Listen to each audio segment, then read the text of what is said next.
This is the fourth video on teachers and teacher training.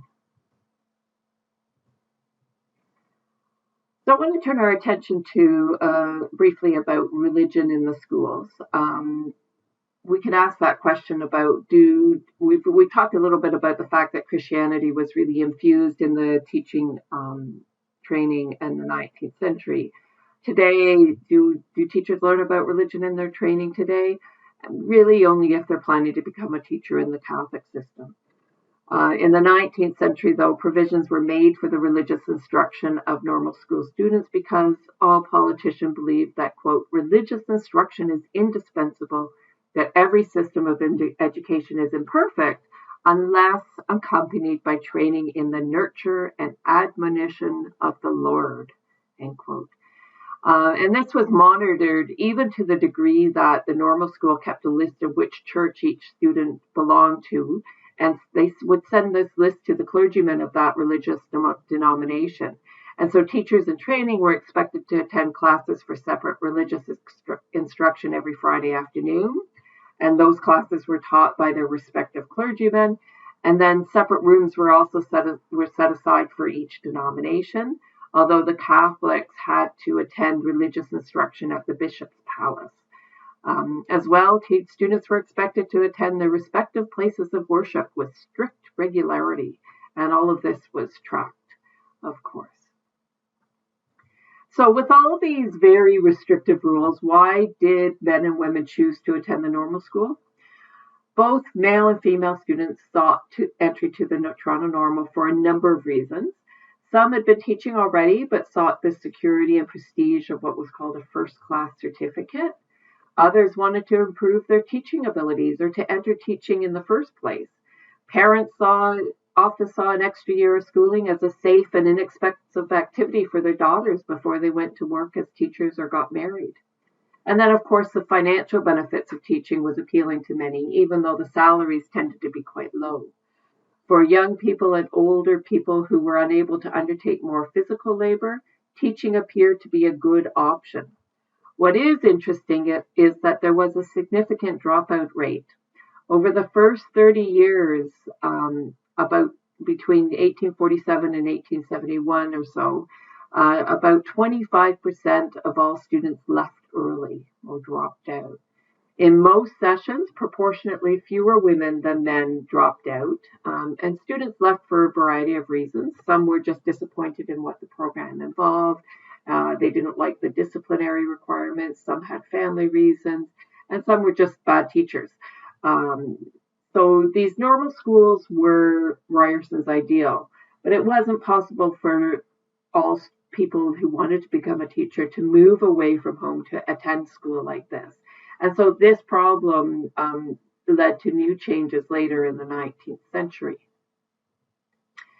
Now, I mentioned that attending a normal school provided teachers with what was called a first-class certificate.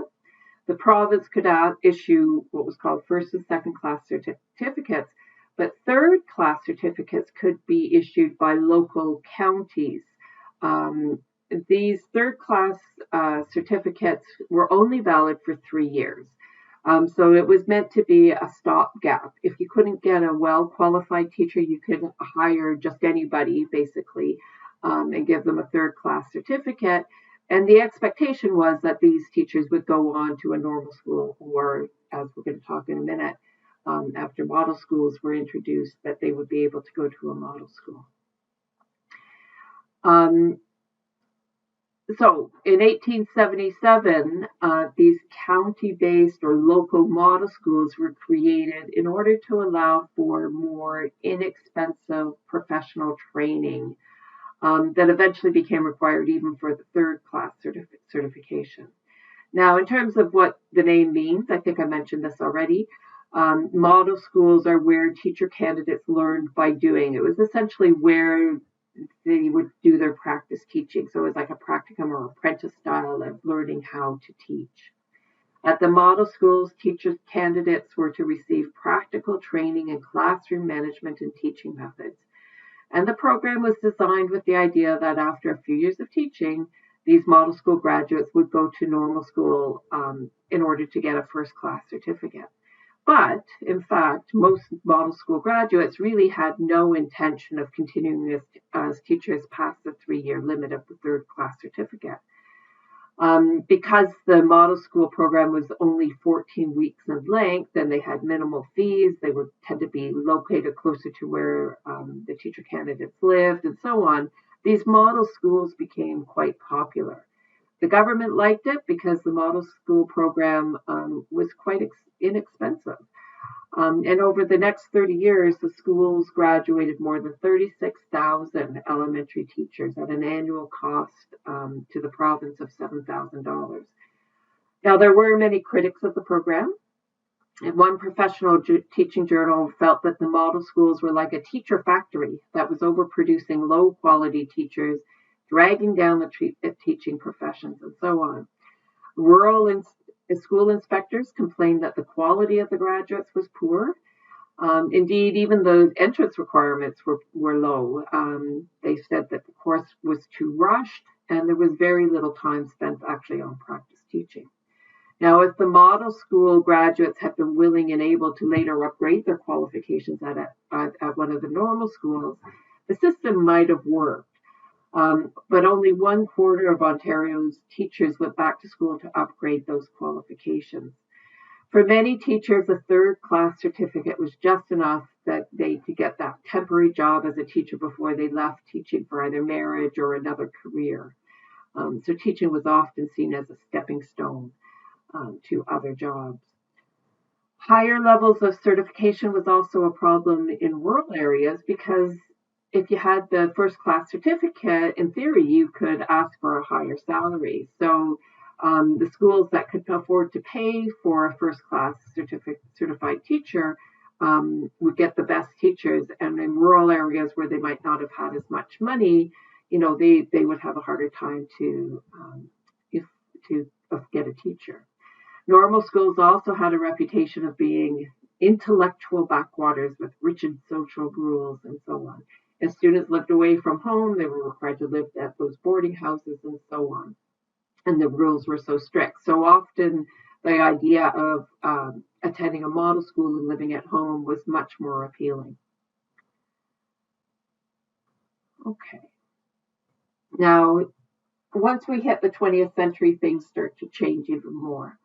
In 1905, the Conservative government of James Whitney was concerned with improving education to address the needs of students in an industrializing economy. Educators wanted to create a stable, well-educated teaching force in order to better support this. So the Minister of Education at the time, Robert Pine, closed the 47 county model schools and replaced them with 4 new normal schools. And then in 1908 and 1909, 4 normal schools that were essentially identical were built in Stratford, Hamilton, Peterborough, and North Bay. And these locations were chosen because of their accessibility for rural students. They weren't too far, they weren't big cities. But they were still in areas where there was a lot of people, so there was a high population density. There were good railway connections, and it was relatively close in proximity to the existing schools in Toronto, Ottawa, and in London, Ontario. Now, placing all these schools in small cities such as Stratford gave student teachers rural teaching experience as well as contact with the communities in which nearly all teachers would have their first experiences of teaching. And they would become part of the social and cultural life of the community. The Stratford Normal School, for instance, began putting on Shakespearean plays in 1913, which were open to all local residents. And then social events like this would also become community traditions. And so students became much more active in the community organizations like the YWCA and so on. Now, this normal school system was quite successful until the mid-1930s. But by 1936, economic conditions are starting to improve. You start to have higher admission standards, and you also have a low birth rate during the Depression. So you start to see a decline in normal school enrollment. So this lower enrollment continues until into the 1940s, which of course means that the problems were the limited enrollment or applications was also affected by the war. So by the beginning of the baby boom in the late 1940s and early 1950s, the elementary schools began to feel the effects of the low enrollment in the normal schools. So it was harder and harder to get new teachers.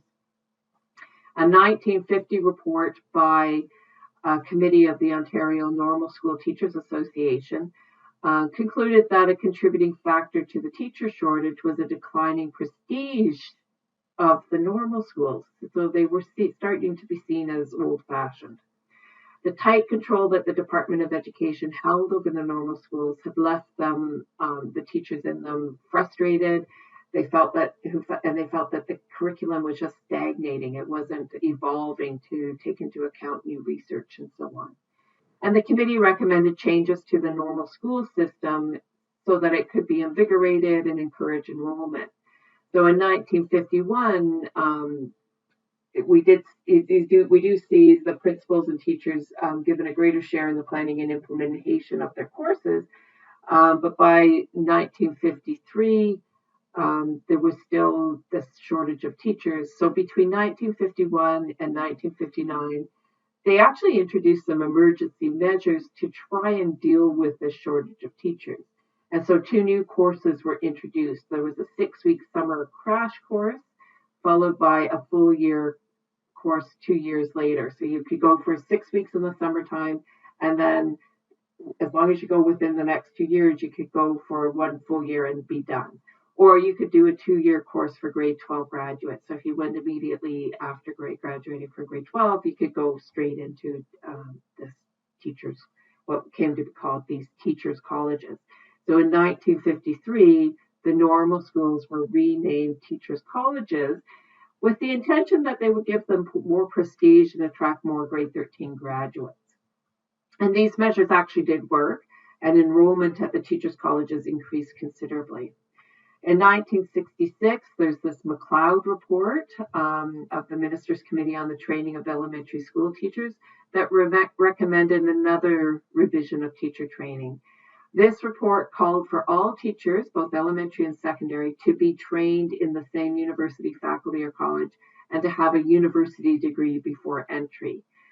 So by 1973, 3 of the 7 normal schools that had opened it by 1909 were integrated with nearby universities in London, Toronto, and North Bay, and the remaining 4 in Hamilton, Ottawa, Peterborough, and Stratford were eventually closed.